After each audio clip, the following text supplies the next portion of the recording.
Hi friends, welcome to Tamil சகோஸ்.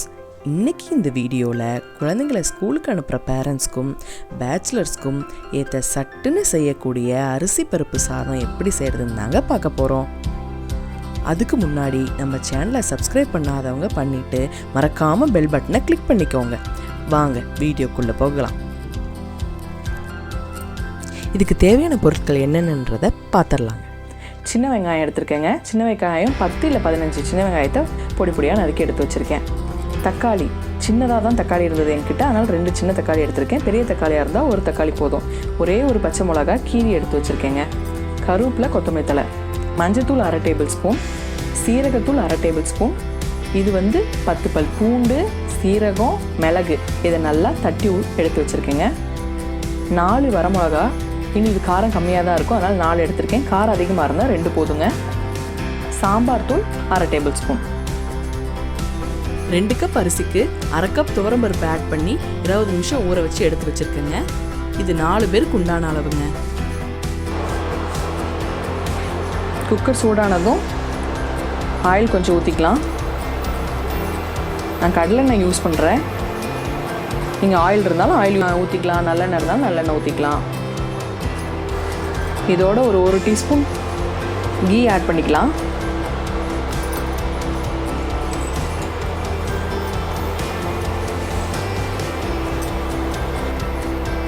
எண்ணெய் சூடானதும் 1/2 spoon கடுகு போட்டுக்கலாம். கடுகு பொரிச்சதும் கருவேப்பிலை ஆட் பண்ணிக்கலாம்.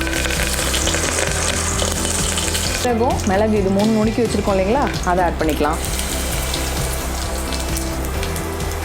ஒரு கிளறி விட்டுக்கலாம்.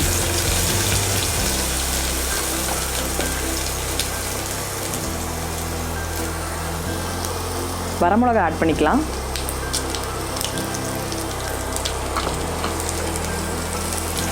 பூண்டு ஏன் 10 பல் பூண்டு போடணுன்னாங்க, பருப்பு சாப்பாடு செய்கிறோம் இல்லைங்களா, அதனால் கேஸ் பிடிக்காமல் வாயு பிடிக்காமல் இருக்கிறதுக்காக நம்ம பூண்டு ஆட் பண்ணுறோம்.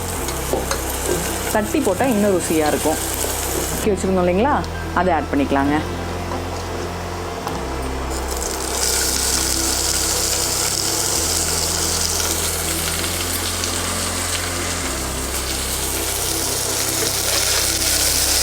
வெங்காயத்தை நல்லா கிளறி விட்டுக்கலாங்க. வெங்காயம் வணங்குறதுக்கு ஒரு 1/2 ஸ்பூன் உப்பு போட்டுக்கலாங்க. வெங்காயம் அப்போ தான் கொஞ்சம் சீக்கிரம் வணங்கும்.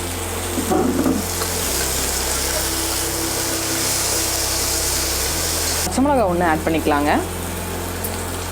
அதையும் போட்டு கொஞ்சம் மிக்ஸ் பண்ணிடலாம். வெங்காயம் நல்லா வதங்கிடுச்சுங்க. வெங்காயம் நல்லா வதங்கினதும் தக்காளி இப்போ இதில் ஆட் பண்ணிக்கலாம். 2 சின்ன சின்னதாக எடுத்து தக்காளி நறுக்கி வச்சுட்டு தக்காளி இதில் ஆட் பண்ணியிருக்கீங்க. தக்காளி போட்டு நல்லா கிளறி விட்டுடலாம்.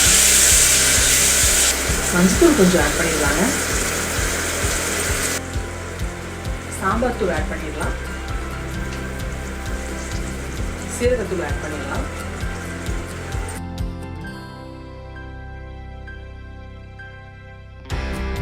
இப்போ 3 டம்ளர் தண்ணி ஊற்றுறேங்க.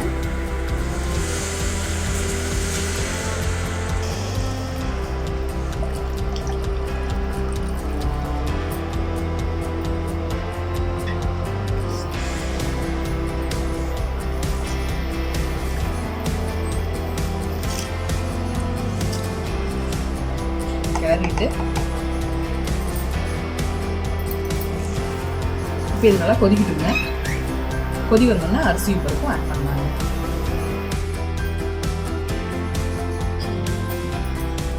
நல்லா கொதி வந்துச்சுங்க.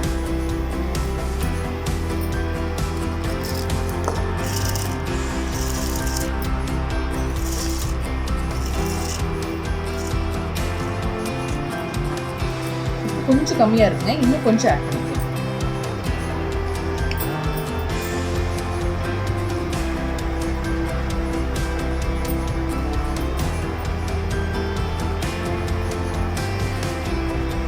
ஃப்ளேவருக்கு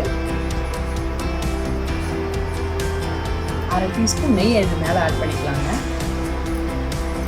கொஞ்சமாக கொத்தமல்லி தழை மேலே தூக்கிக்கலாங்க.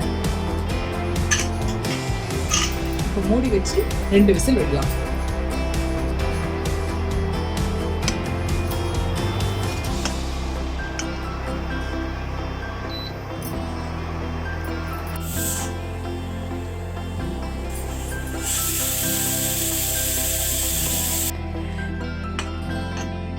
ஸ்டீம் இறங்கிடுச்சுங்க. இப்போ ஓப்பன் பண்ணி பார்க்கலாம்.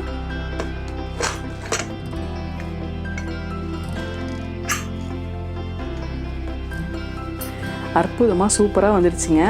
பார்க்கும் போதே உங்களுக்கு தெரியும், உதிரி உதிரியாக வந்துடுச்சு. அதுவும் இல்லாமல் பருப்பு இப்படி தெரியணுங்க. அதுதான் அரிசி பருப்பு சாப்பாடுக்கு ஒரு ஸ்பெஷலு.